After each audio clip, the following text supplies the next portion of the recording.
Howdy, and welcome to the Aggie Teach Momentum podcast, brought to you by the Aggie Teach Arts and Sciences program at Texas A&M University. I am your host, Kendrick Davies, former high school physics and astronomy teacher and current program manager for Aggie Teach Arts and Sciences. This podcast is meant to provide a little more insight and information to those seeking a secondary content teacher certification in Texas. We aim to provide episodes that help pre-service educators on the path to certification, as well as leverage the experience of myself and other guest speakers to support teachers in their first few years in the classroom. So today's topic is actually a really important one to me. As an educator, I was able to do some really awesome things in the classroom, and that was not because I paid for it out of my own pocket, was because I wrote classroom grants. And so we have some representatives from our local education foundations around Texas A&M here in the studio as guests with us to talk about the idea of classroom grants. So we have Sarah Braden, Bryan ISD Education Foundation Executive Director, and Teresa Benden, College Station ISD Executive Director for their Education Foundation. Thank you and welcome to the studio. Thank you for having us. Yeah, we're excited to be here. I always want to make sure that we give our guests a time to talk about themselves and how they managed to find their way into education, into the education space. So I'll throw it back over to y'all. Sarah, tell us a little bit about your background. So I was a graduate of Texas A&M, class of 2003. Whoop, whoop. Whoop. I was a middle school education major, and as soon as I graduated, we moved out of state, which created an opportunity for me to look outside of teaching just because of certification things. And so got involved in a couple different areas of employment and then stayed home with my kids for a while. And in that time, found ways to connect with the local schools through volunteering and substitute teaching. And then started a small nonprofit about 7 years ago while also serving on the board of the Bryan ISD Education Foundation. And when there was a vacancy for the executive director position, I applied and stepped in as interim and am loving the job 2 years later. Awesome. Thank you. Teresa. Well, it's been an interesting road. I am a 1988 graduate of Texas A&M University. Whoop. And I have a degree in journalism, so I started out actually working here locally for the ID department and then transitioned over to the Education Foundation for Texas A&M. Actually, I guess it's the foundation now it's called. And then I was the PR director for the A&M Vet School for a few years before my husband graduated, and then we moved out of town as well. Started having children like similar to Sarah, and then we moved back here in 1998. And I was a stay-at-home mom, and I got really involved with the local public schools here, PTOs, PTO president, and just, kind of really, my heart was just really wanting to help teachers. Mm-hmm. And so I started doing some graphic design, was working for a local printer here, and then I ended up doing some sales work. And really, I was helping one of my kids on a project for school and saw the posting for the job, and I wasn't looking at the time, but realized, this might be a great fit for me. Nice. And I call it a God thing. All the things aligned for that to happen. So I've been in my role for the last 15 years, and it's been a great opportunity just to serve our local teachers and students. Awesome. I mean, that's just a testament to there's a lot of different ways to get into education, a lot of ways to support education, even if you're not a teacher. I think one of the things I like to highlight on this program is since we're talking to people who are about to be teachers or early career teachers, and they're being spoken to by people who are out of education, right? Like, why did we leave if we chose to leave? It wasn't because we hated the job. It was because we had other opportunities to support in different ways. So I love your story about not having the background as an education, but still find your way into supporting teachers in your job. So that's great. So to set the stage a little bit for this podcast episode, it's about doing amazing things in your class to support your students, to have fun, and to do some just really downright crazy things. I mean, I did some crazy things thinking back on some of the projects that I did. But I'm going to throw it to y'all and just say, what are some of those common types of classroom projects or initiatives that you find your education foundations funding? Well, I would kick it off and say, first off, with the state budgets being so tight the last several years, we know since 2019 we haven't really had a raise for our school districts to keep up with inflation. And so we really have to step up and bring a lot of support, I feel like, for our teachers in the classroom. But we also want them to be creative and innovative and have fun with it. And so we are always looking for ideas that collaborate across the department, across campuses, across maybe elementary to high school. And so those are the ones that capture our eyes when we're like looking at the applications. But certainly we know there's just basic needs. And so we're all over the gamut, really. I don't know about you, Sarah. Yeah, I would agree. I would say there are standard things that we see, like STEM scope, software and equipment. We see flexible seating options. There are things that kind of come up year after year that are ongoing needs that teachers have. But like Teresa said, the ones that get us really excited are the ones where teachers are really dreaming big and thinking outside the box and looking for ways to make their classroom environment come to life. And those are the ones that usually are across campuses or maybe something district-wide or department-level-wise where many students could be impacted by that funding. Nice. So I'm going to put you on the spot here. If you had to pick a favorite, what was the favorite classroom grant that you've seen in your time in your education foundations? What would it be? Oh, I have a great one. We supported an aquatic, basically raising tilapia. Nice. And so the high school kids, the aquatics teacher, and he wrote a grant to basically build a tilapia farm in the school. That is we awesome. bought this big tank. Now it gets even cooler. So the kids raised the tilapia. He partnered with the food science department, and once they raised the tilapia, they harvested them, and they actually cooked up the fish. Nice. And then they partnered with another group in the school that was basically raising money for a nonprofit that teaches people how to fish.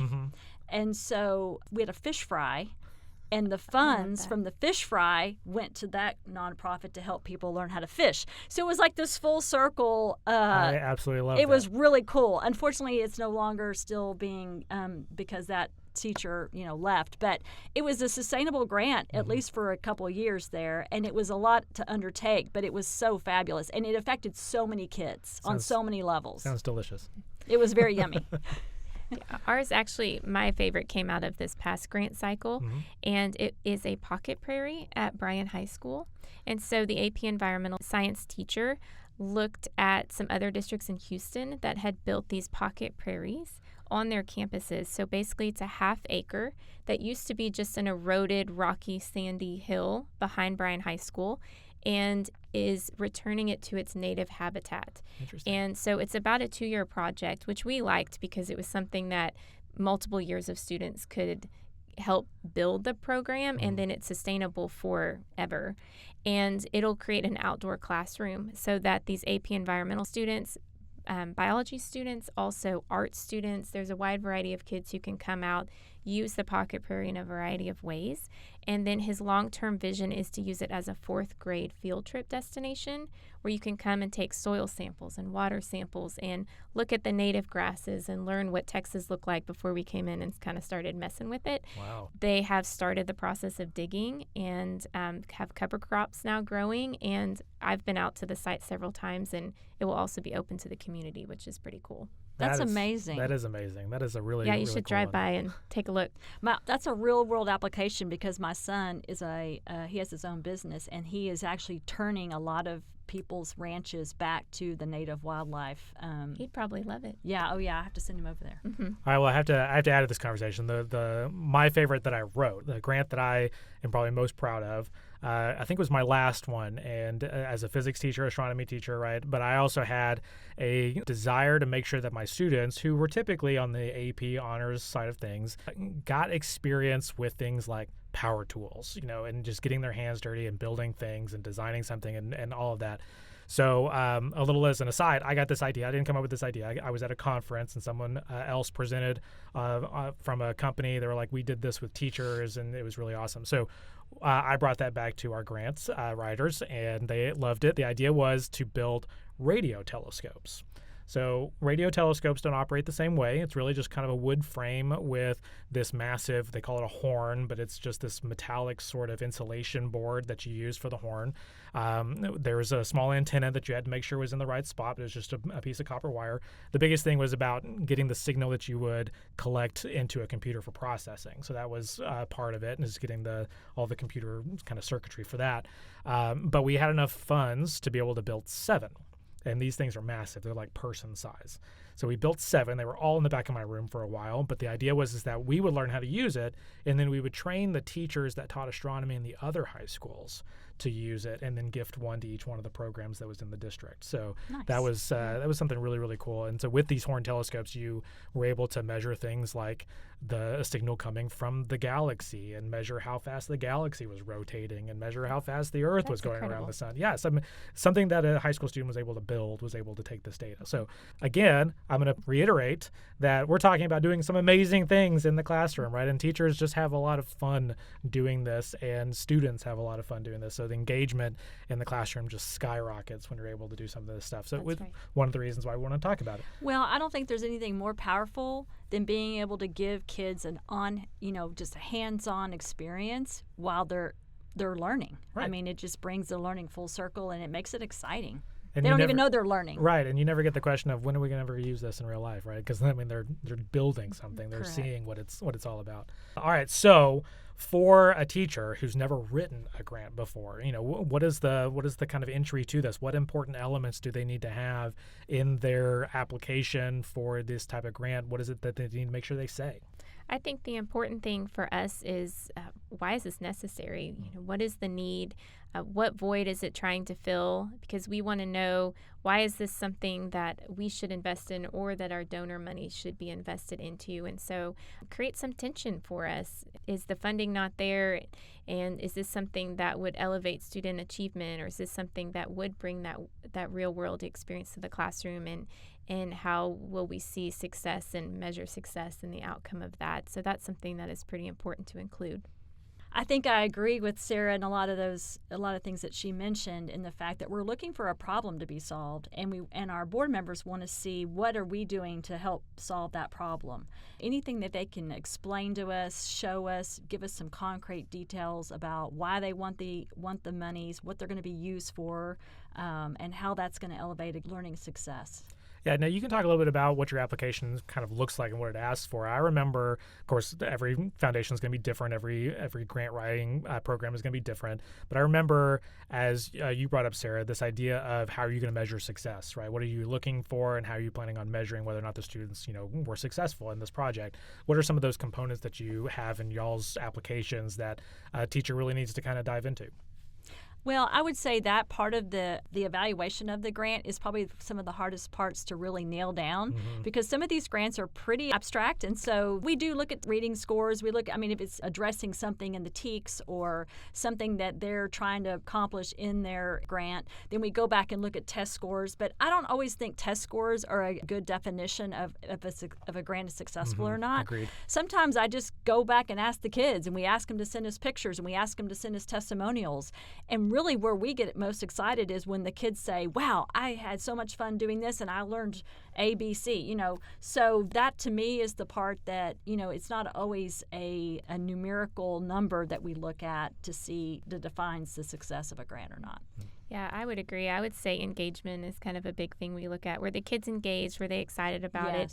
And also, were the teachers excited about it? Because they are teacher grants, which are set up to help the students. But I think it can also breathe life back into teaching for some of the professionals who maybe they have their curriculum, they have to stick to their curriculum, and this gets them excited about coming to work every day and gives them something special that they can kind of flesh out with their kids in a challenge. So how did it elevate the teacher experience as well is something that is valuable feedback for us. Yeah, I don't think I've mentioned this on a podcast before, but one of the first years that I was in education, someone gave me an acronym, and it was TWATI. Y'all ever heard of TWATI? No. No, that's the way we've always done it. Oh, terrible. Exactly, right? So I think once I got the bug to write grants, I never fell into TWATI. It was like I wanted to do something new every single year. I wanted to be excited about the project. I wanted to get the students involved with it. I think that's the last project I talked about. We had to make decisions about how the groups were going to be formed and how many telescopes we were going to build and all this stuff. And so the students were a part of that process. And so it really was just fun all around. Well, Kendrick, just hearing you talk about that as a teacher, you can hear your energy, you can hear your excitement, and that's what we want. That's what we want the grant to do. We want it to build energy. We want it to make it exciting, not only for the students but for for the teacher, like you said, Sarah. We want it to make them want to come to work even more and give to the kids. And so if we can put some tools in their hands, that's what we're here for. I put literal tools in their hands. Well, and I think sometimes our grant application, I think Teresa's is the same. It comes out right when school starts. And I think for some teachers, that can feel a little overwhelming, Yes. especially if you're new to the classroom where you think, I haven't even stepped foot in my classroom one day and you've given me this application. But I think the exciting thing about that is you can dream big in the beginning of the school year, get the funds mid-year, and then in that second semester start implementing these. But you're never too new to try your hand at writing a grant, because I think it gives you an opportunity to dream big and to brainstorm and to think creatively about what you want that classroom experience to look like for your students. And we try to, I think, both make our applications pretty straightforward. So they're not real cumbersome, they're not overwhelming, but instead of it's something that you should do or have to do, it's something that you get to do, and it's a tool that you can really leverage to make the experience better for everybody. Yeah, like I described it before, as soon as you get the bug for it, right, now you want to do it every single year. When I actually eventually left my school district and came to this job, I got an email about, halfway through the fall semester, and they were like, we didn't realize you left until we didn't see a grant application from you. Well, we do get a lot of repeat grant winners, because I feel like you're right. They catch the bug, and then they just want to keep asking, and we're glad to keep giving, as long as they want to, keep applying. We talked about kind of entry into this, right? And you've talked about some of the parts of your application, what to kind of talk up. So what advice do you have for teachers who are trying to effectively articulate the need for their project, right? You talked about how you're looking for need. So what can a teacher do to get that need across to the people who are reviewing these applications? One of the first things I tell teachers is find somebody in your school who's written a successful grant to the foundation and talk with them, brainstorm with them, work out your ideas with them. And then also, when you're writing your grant, let somebody who's not an educator read it, because my board members, most of them are not educators, and that's who is evaluating the grants. So don't use acronyms. Don't use all this, I call it education talk. Yep. Keep it just very straightforward.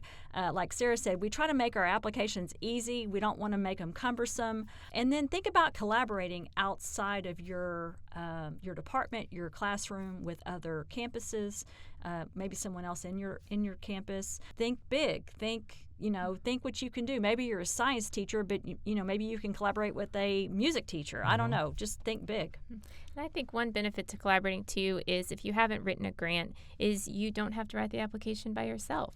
And so maybe collaborate with someone who is a more experienced teacher and say, hey, I want to do a grant. I'm new to this. Let's collaborate, because I have this idea, and it will also help you kind of get your feet wet and give you some experience, kind of piggybacking off of somebody that has that wisdom and maybe has gotten grants in the past. And that can be a really helpful tool for people just kind of getting started in the grant process. Yeah, so the other aspect of that is about student need. So like, what are some of the things that you look for with regards to student need, and how is it that a teacher can effectively communicate that need?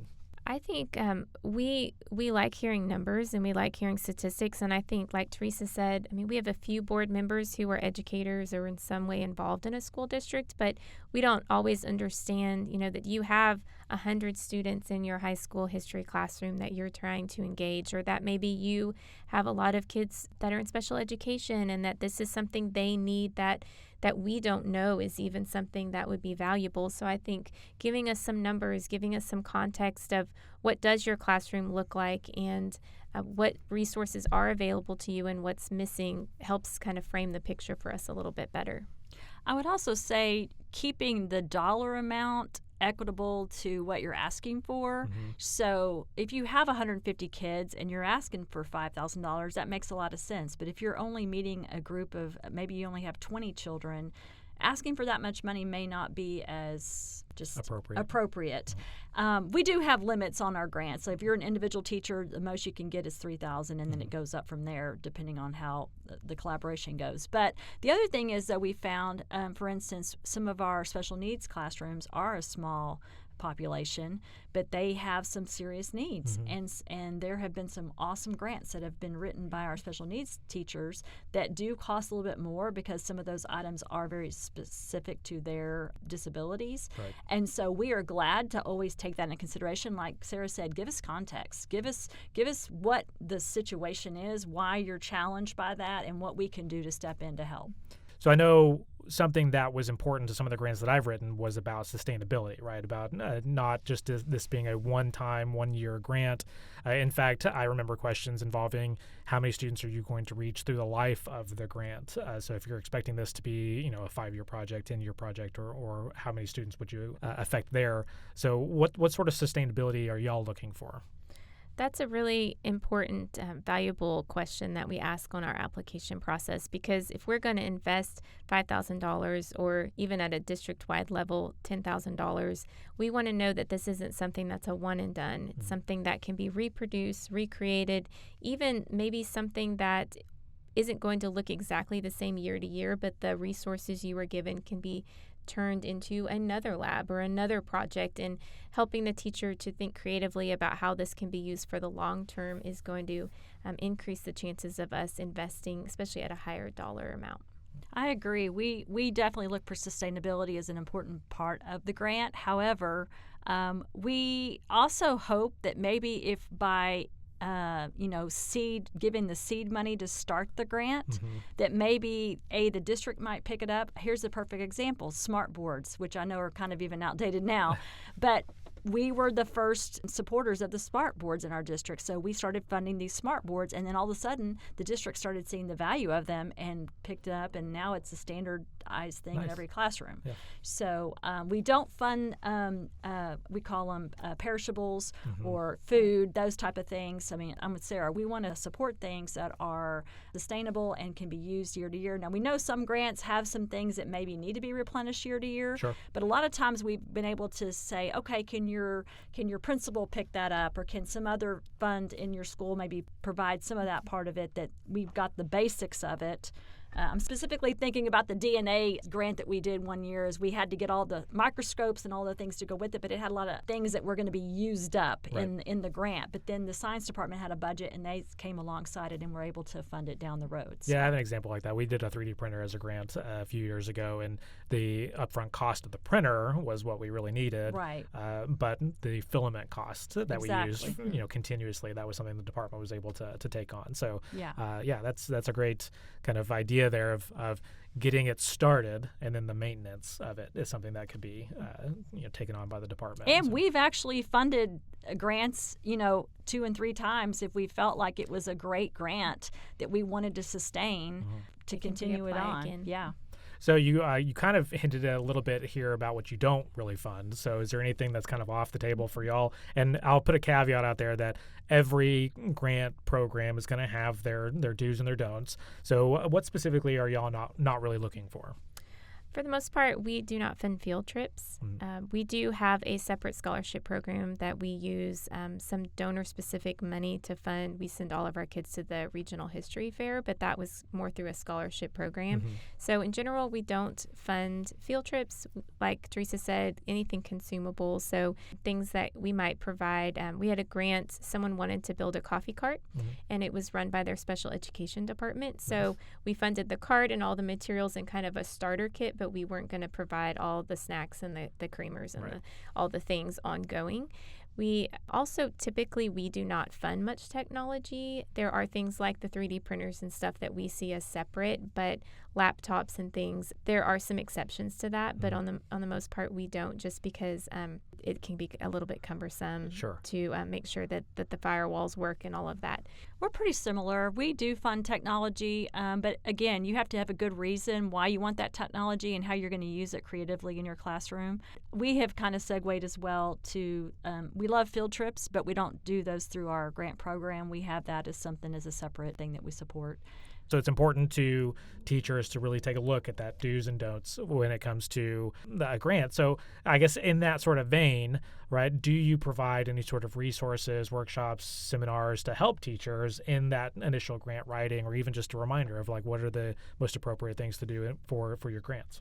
Yeah, usually we, when I go to every campus at the beginning of school, I try to get all the teachers who have gotten a grant before to raise their hand, and I always tell people, okay, seek those people out. We also provide a couple of workshops, one on Zoom and one in person at our office, just to kind of go over the grant application and answer questions, give them tips, all the things that we're talking about here today.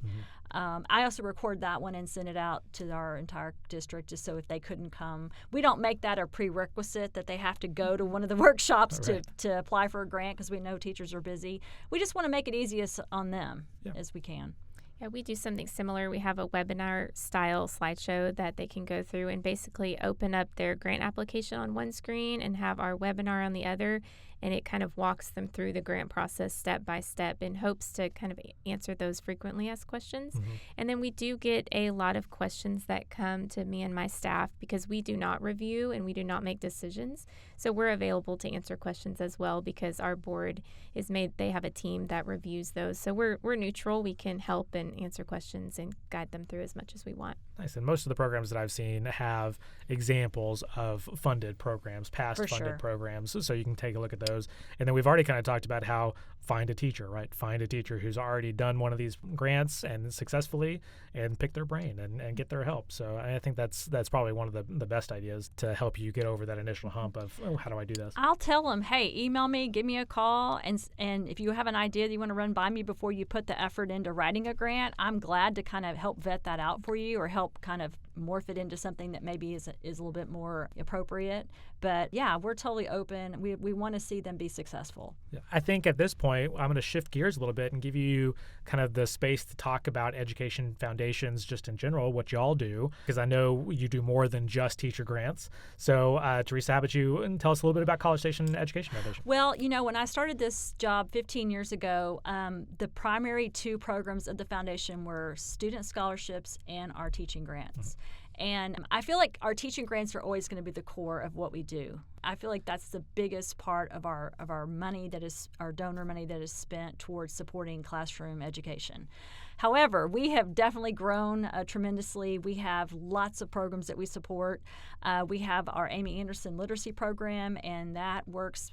We give $10 vouchers to all of our pre-K and Head Start students to go to their school book fairs and purchase books. They usually can get up about 2 books, nice. And they get to keep those for themselves in their homes, so we kind of help them kick off their literacy.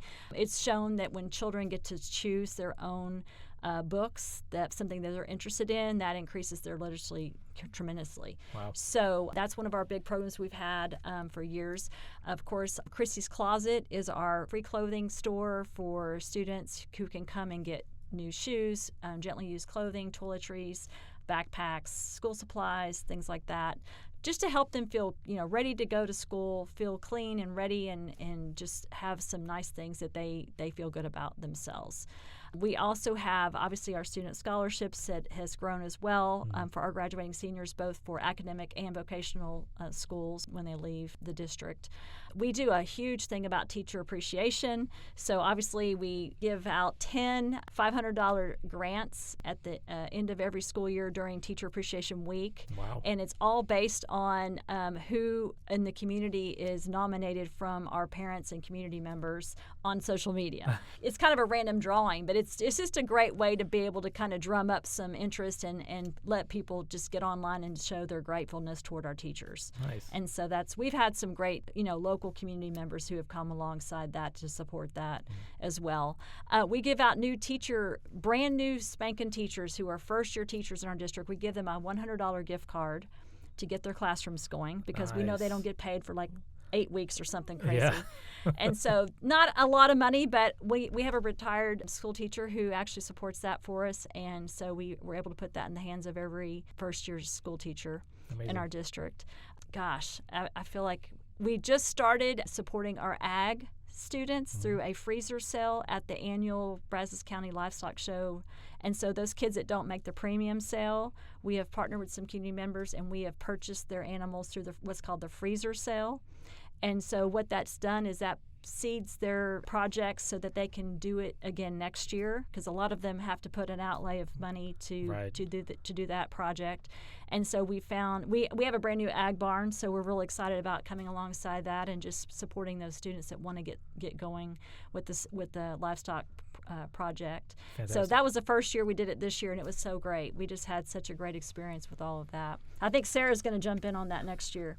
Yeah, maybe. we're looking into how we can partner with those students as well. So that's just a highlight. I know we've done a lot. We do a lot of student recognition. We have our Senior Hall of Fame banquet that we recognize outstanding graduating seniors that are nominated by the staff at their high schools. So I don't know. I feel like we're constantly looking for new ways to make impacts. We send all of our kids to the OPUS, the student OPUS programs. We pay for all the buses for the kids to come because we feel like Texas A&M is such a great resource in our backyards. Sure. And obviously OPUS is such a great program that we want them to have the opportunity to experience that. So, and we also do some field trips. We do a district-wide field trip, sending all 7th graders to the Bob Bullock Museum and the Capitol. Just picking some of those things that we can continue to make an impact on every level, knowing that every 7th grader will get an opportunity to go do that. How about Bryan ISD? So Bryan ISD was founded within about a year of College Station, and we were the same. We got started with teacher grants and senior scholarships, and for us, those were our 2 main initiatives until this past year. We've experienced a lot of growth over the last 2 years in the Bryan ISD School District and the Education Foundation, and we were able to really look at vision cast and say what else aligns with our mission and what's another way that we can support the students and staff of Bryan ISD.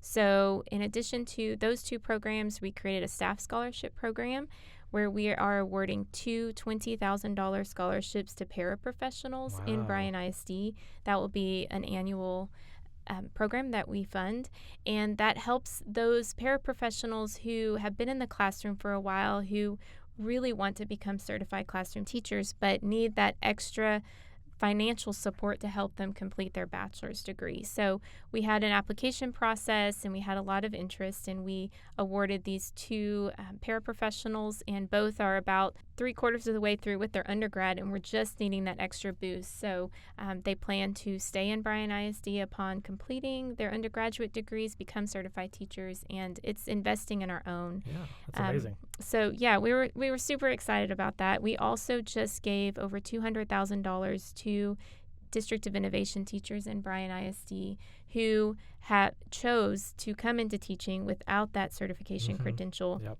Yeah, so I think this is certainly a good thing to support, right? So if you are a member of your community and you have a local education foundation, you can already tell they do so much for the district that it's just good to support them whenever you can. So, and that is all the time that we have today. The Aggie Teach Momentum podcast drops every 2 weeks, so make sure that you are looking for the next episode on Spotify or linked on the Aggie Teach Arts and Sciences website. For more information, you can visit our program website at aggieteachartsci.tamu.edu. That is aggieteach, ARTSCI.tamu.edu. Thanks and gig 'em.